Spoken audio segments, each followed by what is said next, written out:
And I believe that hour is almost upon us. We are in a defining moment in our history. Our nation is at war. In fact, we're in two wars. One that we need to win, and one that should have never been waged.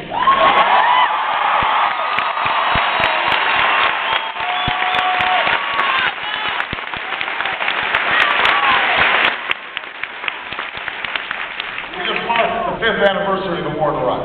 We just marked 4,000 young Americans fallen as a consequence of that war, thousands more grievously injured. A war that hasn't made us more safe and has distracted us from the war that we needed to fight in Afghanistan against Al-Qaeda, those who killed 3,000 Americans. And even as we look at the challenges abroad, we have challenges here at home. Our economy is teetering on the edge of crisis. All across America, I meet people who are at risk of losing their home, who are at risk of losing their job, who don't have health care. Even if you've got a job, you've seen your wages and your income stagnate over the last 7 years. The first economic expansion since World War II in which you were no better off at the end of it as you were at the beginning of it. In fact, for a lot of folks, people have lost ground. Average families lost $1,000 in real earning power when you take inflation into account. And so people are working harder and harder just to keep their head above water. They've never paid more for health care, never paid more for a college education, never paid more for a gallon of milk or a gallon of gas. It's harder to save. It's harder to save and it's harder to retire. And a lot of people were keeping up because there was that gap at the end of the month between what you were taking in and what was going out. A lot of people covered it with credit cards or home equity loans, and now that's getting tough. Oh, yeah.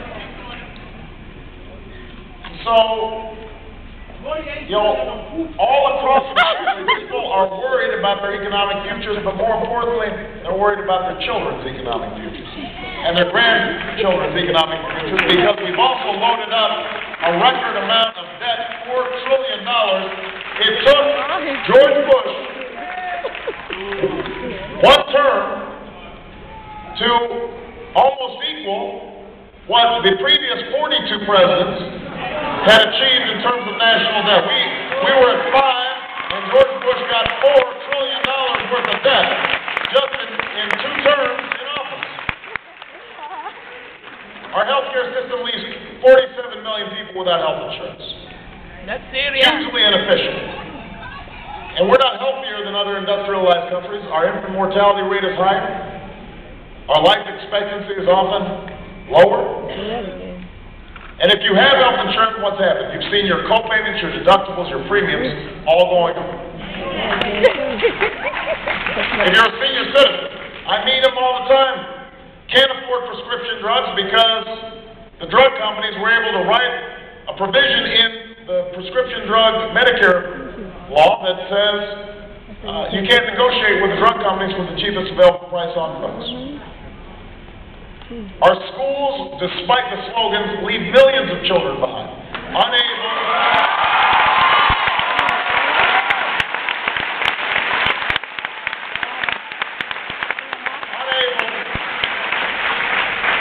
to compete in a global economy.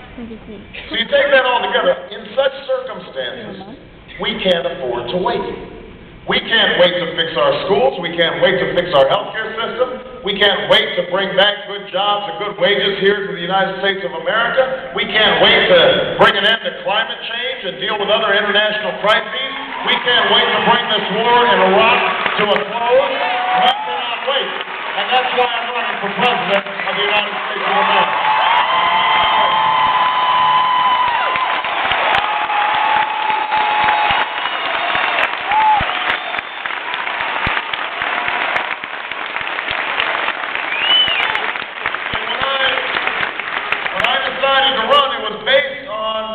The notion that the size of these challenges had outstripped the capacity of a broken politics to solve.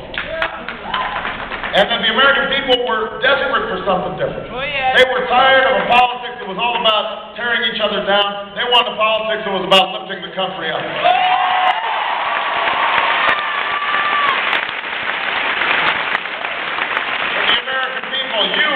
We're tired of spin and PR, double talk, instead of straight talk and honesty from your elected officials.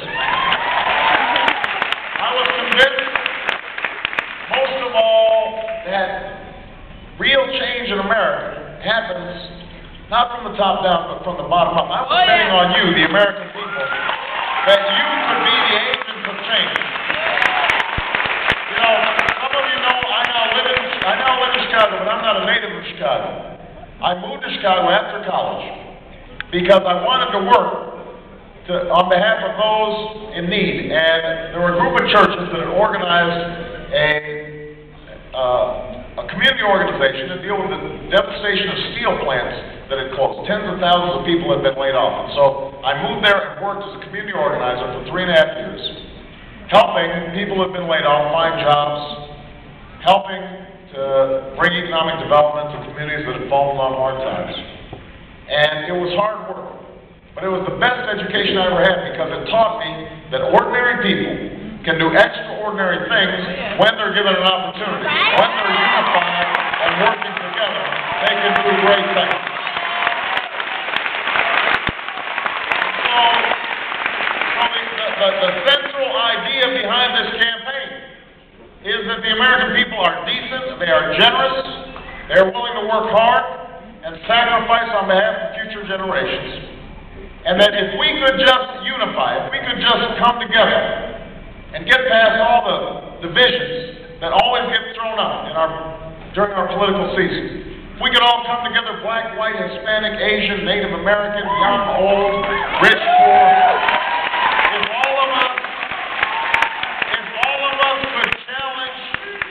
if all of us could challenge the special interests that have come to dominate Washington, but also to challenge ourselves to be better parents, better neighbors, better citizens, then I believe there was no problem we could not solve, there was no destiny we could not fulfill. That was the idea behind this campaign. That was the bet I was placing on the American people.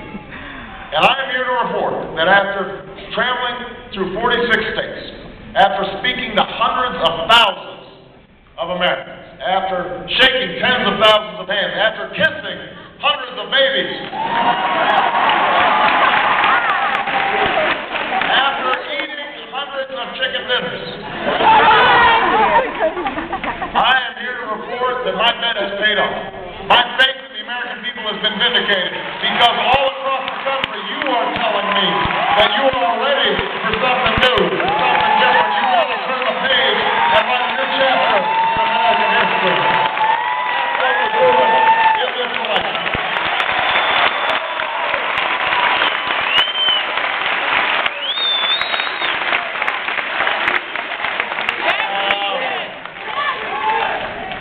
Now, we've seen record turnout, record registrations all across the country, and we're seeing it right here in Pennsylvania. Young people have been participating like never before. More interest in this election season than any time in a generation. People are watching the debates. People are actually tuning in to CNN and C-SPAN and Fox News.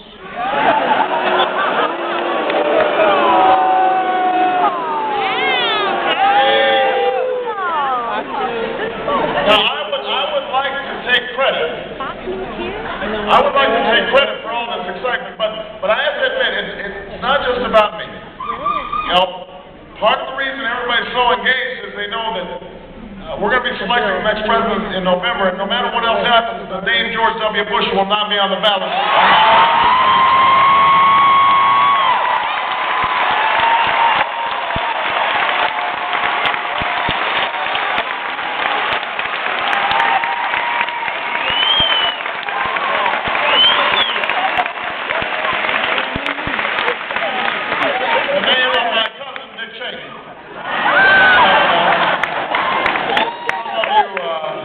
Read about this. It's very embarrassing.